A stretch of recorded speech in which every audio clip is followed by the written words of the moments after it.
Hi, welcome back to another episode of CivicList. My name is Matt Camp, and I'm joined by Dirk Liedig. How you doing today, Dirk?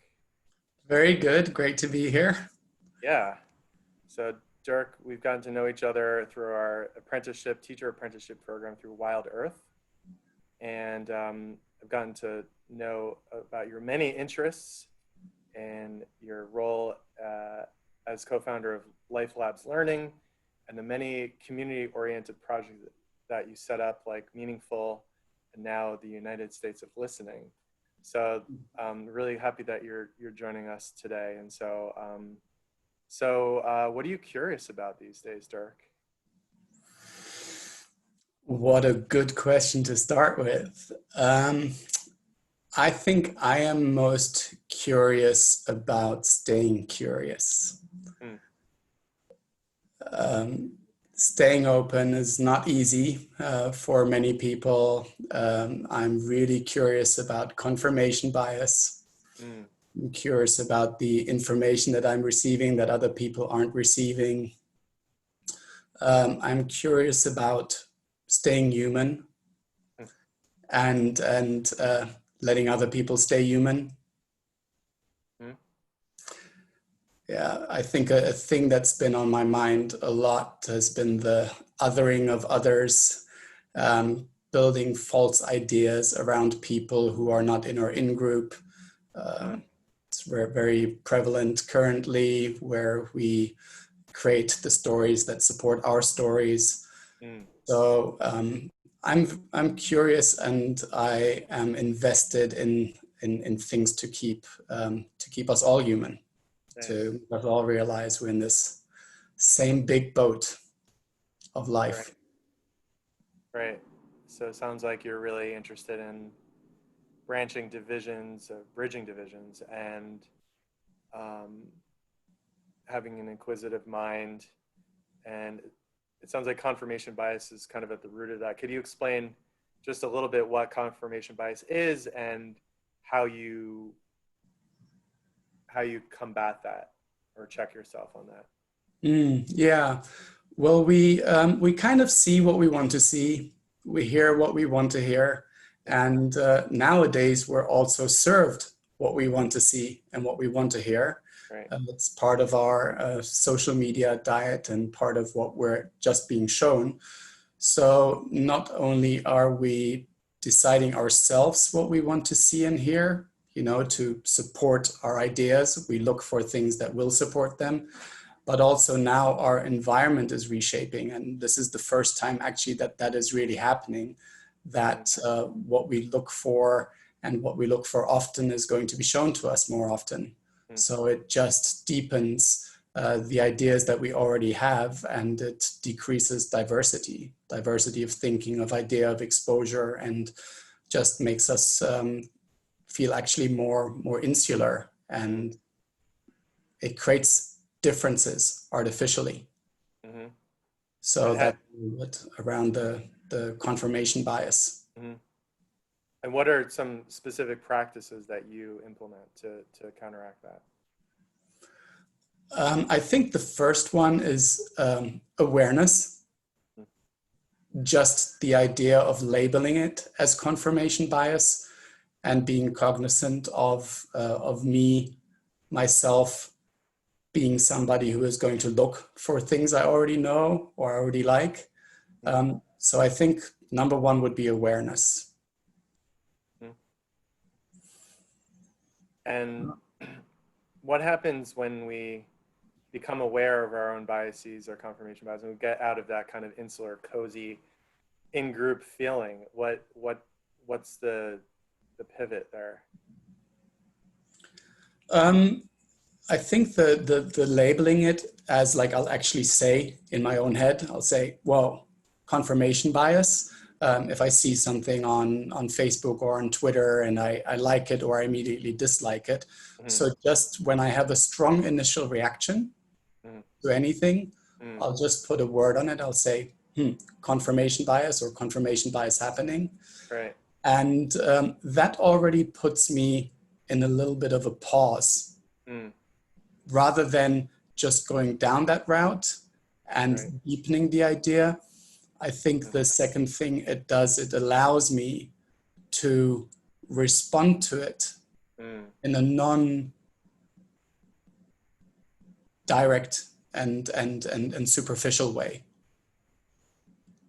Right. So less automatic response. It's kind of noting your reactions to say, this is something that I totally agree with.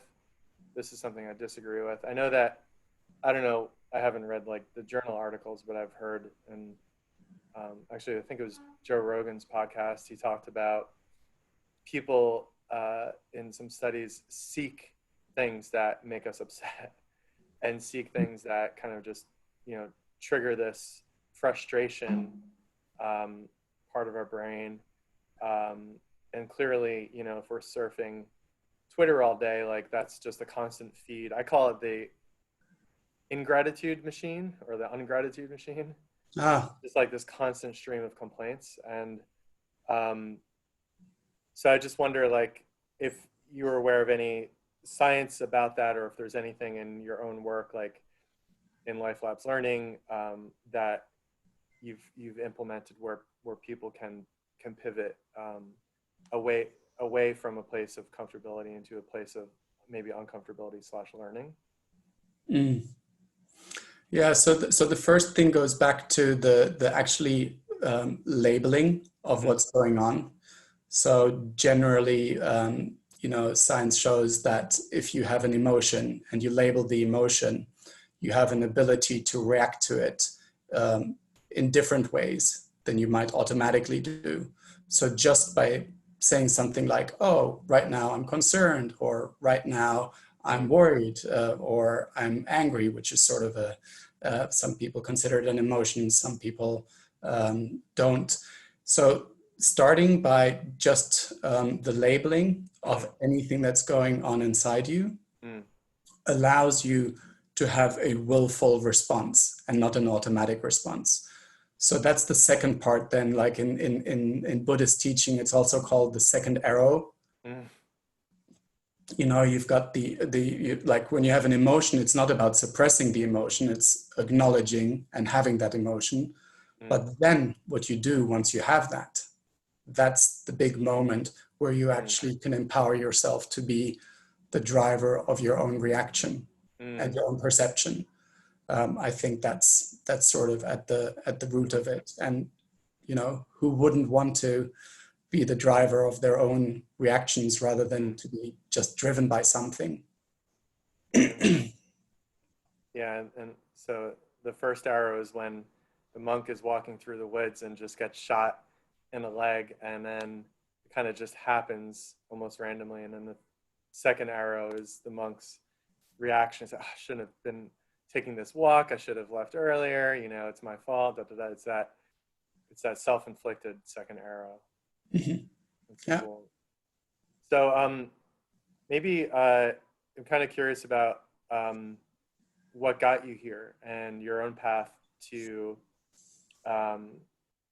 create communities and to create learning opportunities for folks.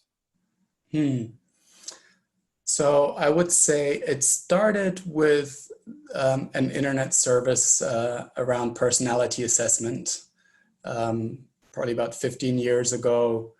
And there was just an interest in, I think, more self-knowledge, and also just giving people a multitude of tools to design their lives and doing that based on what actually suits their lives.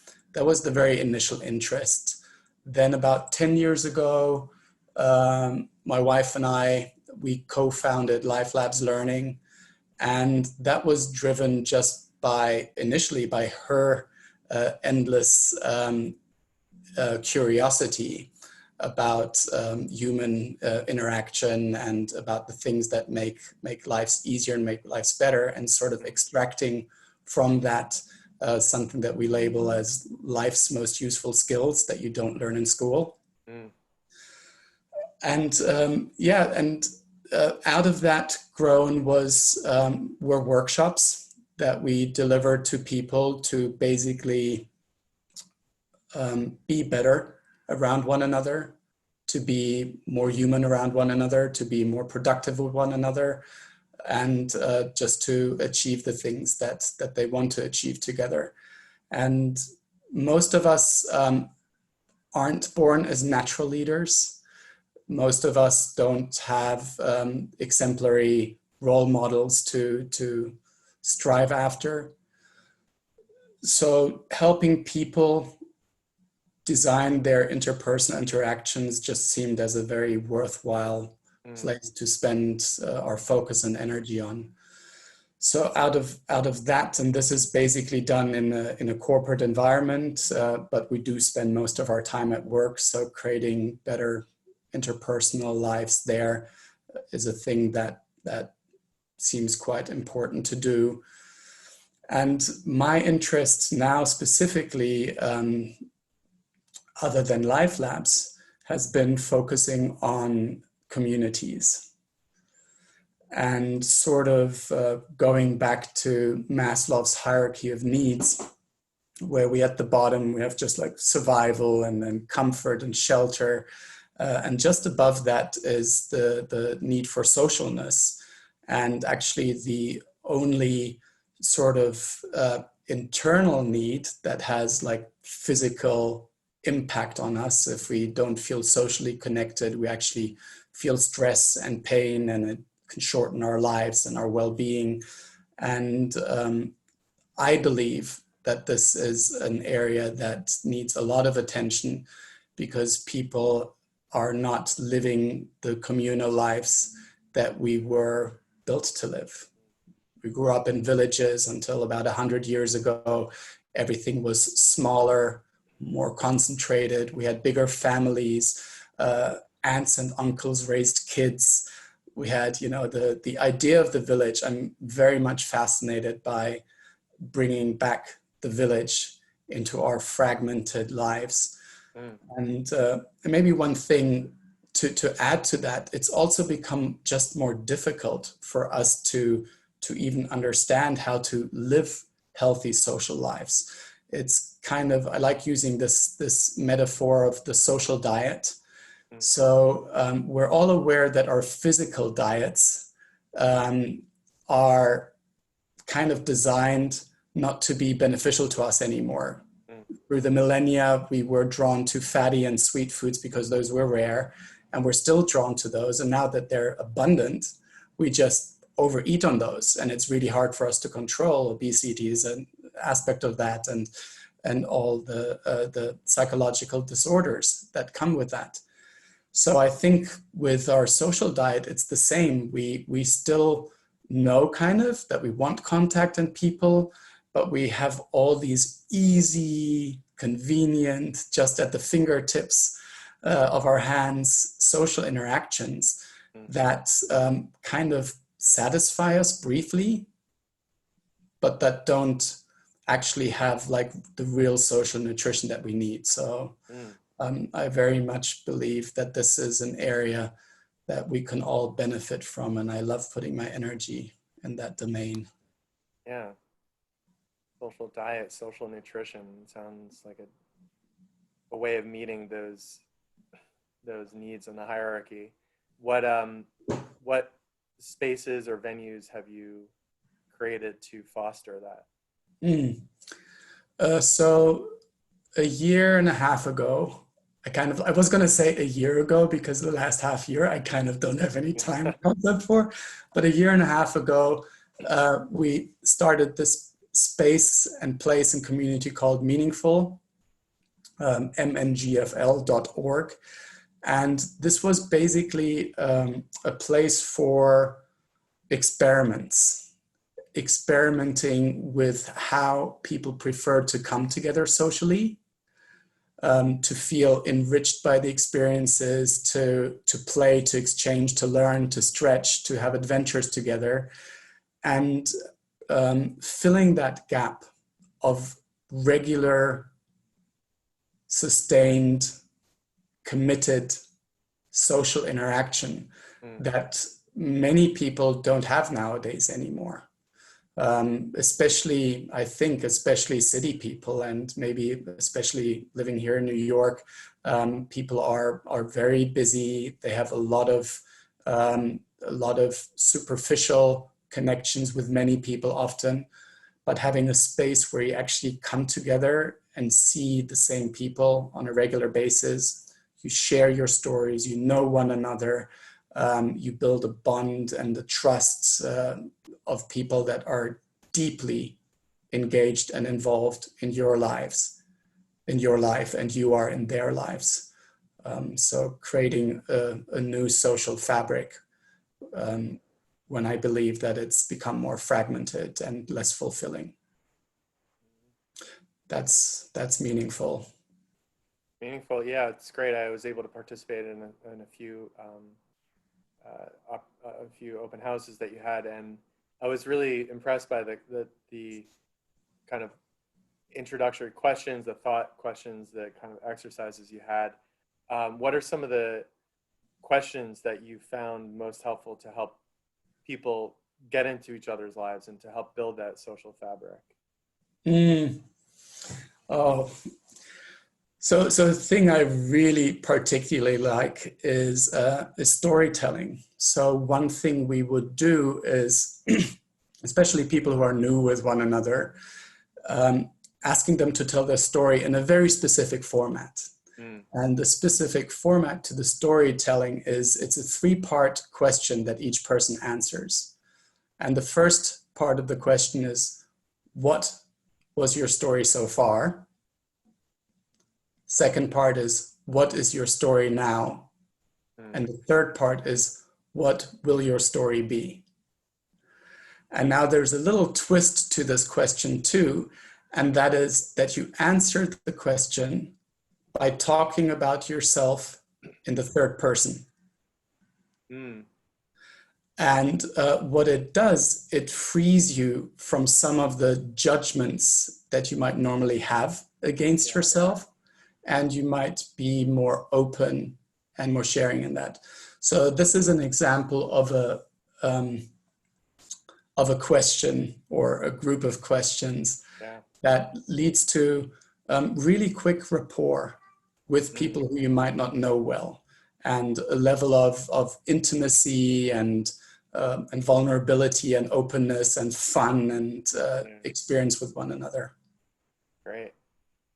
I really like that. What's your story so far? What is it now? What it will be? It's a nice kind of counter to a lot of the introductions that we do kind of elicit this resume response, like just give me your LinkedIn profile.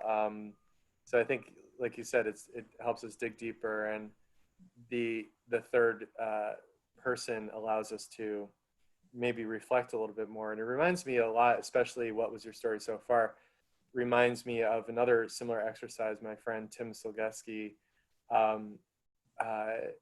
talks about in his book on creativity, which was kind of an exercise to write your obituary. And I tried it on a plane. I was like, maybe this thing will crash and at least I have an obituary. And it was really incredible, really profound. And it ended up being like basically in poem form. And I'm really satisfied with it. And it's like, I'm glad I have it written, but it was a powerful reflection. So I don't know how widely I'd share that, but it's a good, I think the question set that you're proposing on storytelling cuts right to the chase. And I also borrowed a question that you guys ask for an icebreaker on when was the last time you laughed out loud. I thought it was a really fun icebreaker because it just instantly gets people basically laughing and in a good mood. So meaningful has been very meaningful and helpful for the work I do. And I know last time we talked, Dirk, you touched on a really exciting project that I think the CivicList community would be interested in, called the United States of Listening. And in other interviews, folks have talked about the power of listening and community organizing and advocacy and politics and leadership.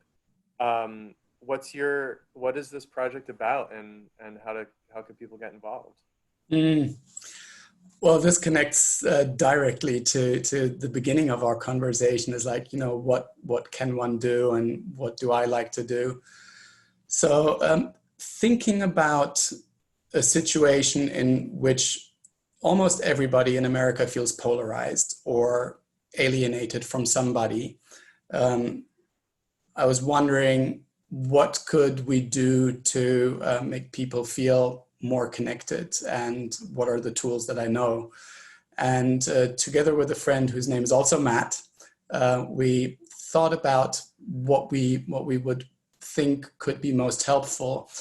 And there were a lot of in thinking about it, it was, wow, it's really hard to have a conversation when people are in big disagreement, and very few people actually have the emotion regulation and the curiosity and the ability to make it through that. It's just become really hard for everybody, and we really are all challenged with our ideas being challenged, and we have different bases of information and different sources of information.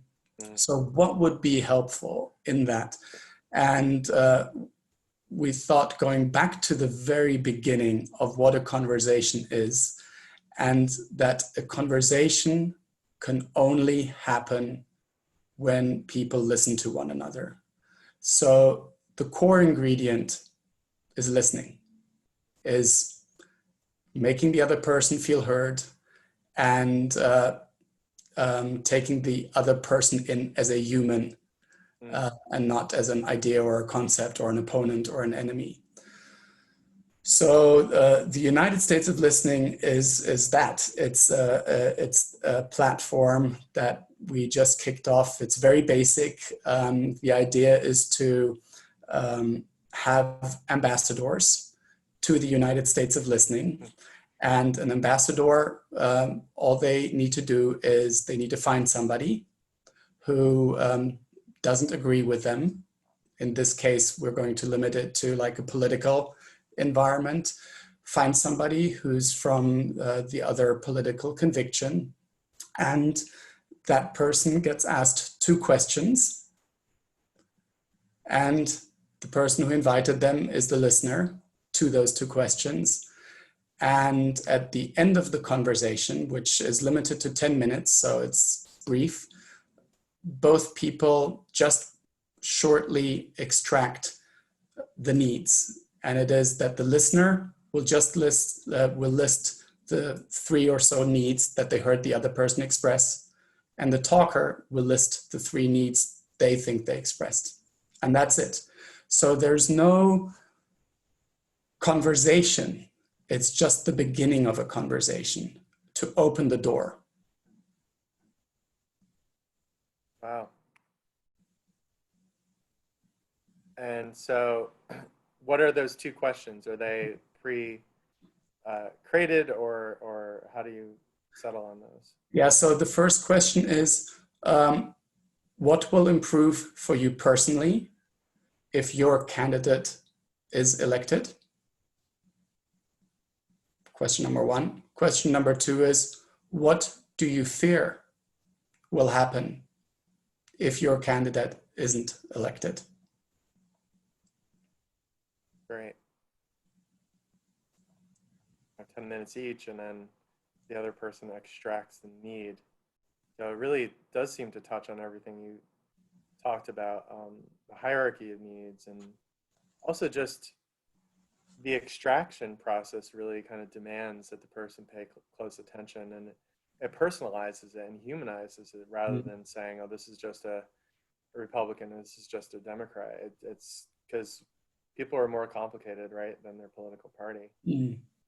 There's another element to it that I forgot to share. So going into this listening conversation, the 2 people make an agreement of how they want to show up. So they basically say, I want to be kind and curious and listen with openness. And then they both say, I agree. Nice.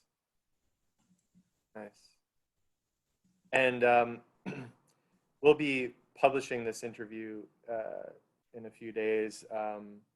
Is there any resource that I could direct people to, or is it still in progress? Or Yeah, so knowing that this interview was going to happen, I just like put something together. all It's a right, it's a web page okay, that has basically a manual for everybody to use. So you can become an ambassador on that website. It has all the steps you need to take. It's a step-by-step tutorial on how to do it. It's really simple. You probably need well, you need a few minutes to find somebody you want to invite. So you can actually just that process is already interesting to think of people you can invite to it. Then you invite a person. Then you facilitate the conversation. It has every step of the conversation listed in there. mm, And then after it, you can opt into a survey, a brief survey, so we learn and can extract from the experiences that people had there. nice, That's it. So great. there's a I don't know whether you're going to post it in this newsletter. There's a URL. Mhm. Yeah, definitely. Yeah, yeah, we'll post it. Um, good, good. I'm glad it's off the ground, and your timing is pretty impeccable. So I just have a couple more questions. I also really appreciate this interview because Uh, it made me finish it. So last night I was, okay, I'm going to get this done. So there's something yeah, out by the time we do this. nothing like a deadline, right? Um, cool, cool. Yeah, I definitely want to be an ambassador. So yeah, just a couple more questions, Dirk, about you've had some pretty impressive projects and work, and it sounds like you're really thoughtful about process and about being kind and everything. And I'm wondering, just about what got you, what's your story? How did you get to that point in your story? And particularly a challenge. I'm wondering what's a challenge that you faced, and how did you face it? Oh, well, thank you for saying that. That's the experience that you have with me. um, so I I don't know whether I try to be kind. So that's something like it's a mantra, and I have a credo or a mantra that I just tell myself, and one of them is with others for others. And there's also a selfish element in that. I just personally prefer to collaborate with other people on projects. But I do always want to make sure that they have some benefit in my idea of what they can achieve. Mm, Um, Getting here, I think it's been work. I'm a naturally quite a critical person with myself as well as with others, and seeing how that hasn't served me well in the past, and having some insight around um, being too tight was sort of a long-term learning process. And I think those realizations have just come from my relationships with people, how people would respond to me, and wanting those relationships to be different mm, and maybe be more authentic. So authenticity comes into it. So I think a realization of an area of criticalness that I'm always permanently working on to become more open and more accepting. And these projects very much are a result of that, because they're manifestations and the doing of being open mm, and accepting and generous and curious. mm-hmm. Viewing of being opening versus the, I guess it, or synonymously to the undoing of being tight. It's interesting. I don't think I've ever heard someone describe themselves as being tight, like in terms of, but I get what you're saying, like concentrated and like, I think I could relate to that in some ways. If I have narrow focus, or um, maybe having like transactional relationships rather than ones that don't necessarily have a specific goal or end, you know, and just being open to seeing where that connection goes, that relationship goes. So, yeah. So Dirk, we covered some pretty pretty profound topics, you know, on how to connect with each other, how to build community, the importance of listening, very specific ideas on how to listen and extract needs. I'm wondering if we were to think about a small scale action. I always ask this of folks, what's a small scale action we could take today? Give people compliments. Nice. Why do you say that? Well, I really felt great when you paraphrased some of the things that I said. The recognition you've given me, the openness, the smile, feeling appreciative of you inviting me to this, the acknowledgement. I really appreciate that in you and your outspoken appreciation for the format. So thank you. I think I get it. I think I get it. It's just like this transferring of positive energy, you know, back and forth, even over Zoom. And I get a positive feeling every time we talk. And that seems like so simple, but so powerful, you know, to think about the power of compliments. Like, what do we have to lose by doing that, right?